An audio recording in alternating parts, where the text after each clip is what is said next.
长颈鹿脖子为什么这么长？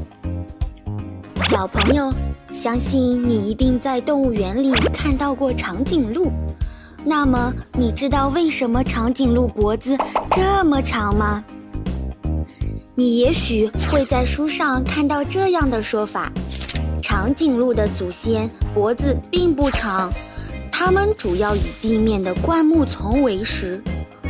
可随着地球环境的变化，长颈鹿的生存条件变得越来越恶劣。干旱导致大片的草原消失，食草动物之间的竞争变得格外激烈。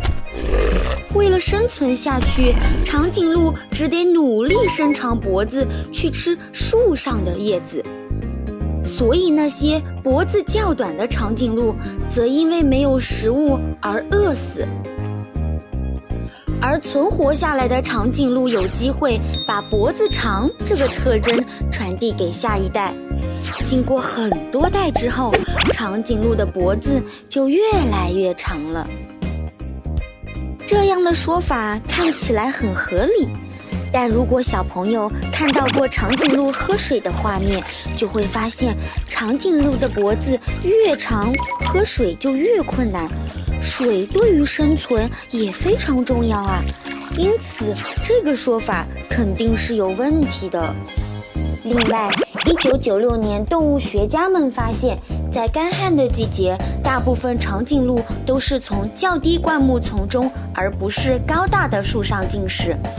更重要的是，长颈鹿最常以弯曲脖子的姿态进食，这使得它们可以吃得更快。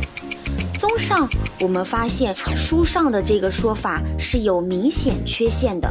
通过前面的小游戏，我们发现导致长颈鹿脖子长的原因主要有3个。第一，为了获得雌性长颈鹿的青睐；第二，为了躲避天敌；第三，为了高效散热。性选择假说，不同性别的长颈鹿之间有着显著的差异。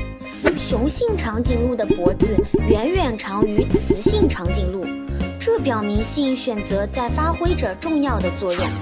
性选择指的是某一性别的动物为了能和异性交配而和同性动物竞争，得到交配权的个体就能繁殖后代，并将基因传递给下一代。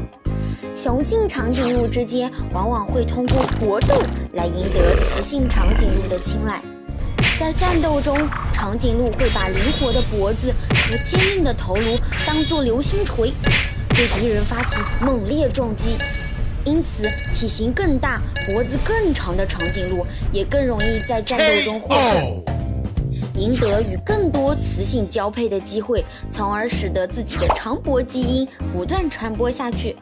后代的长颈鹿脖子也就越来越长。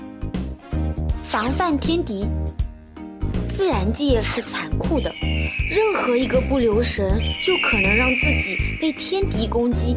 身高越高，代表视野越好。脖子更长的长颈鹿在觅食时更容易看到躲在草丛里的狮子，从而快速地逃离。另外，脖子越长，代表体型越大，遇到狮子的时候，甚至可以直接正面抵抗，击退狮子。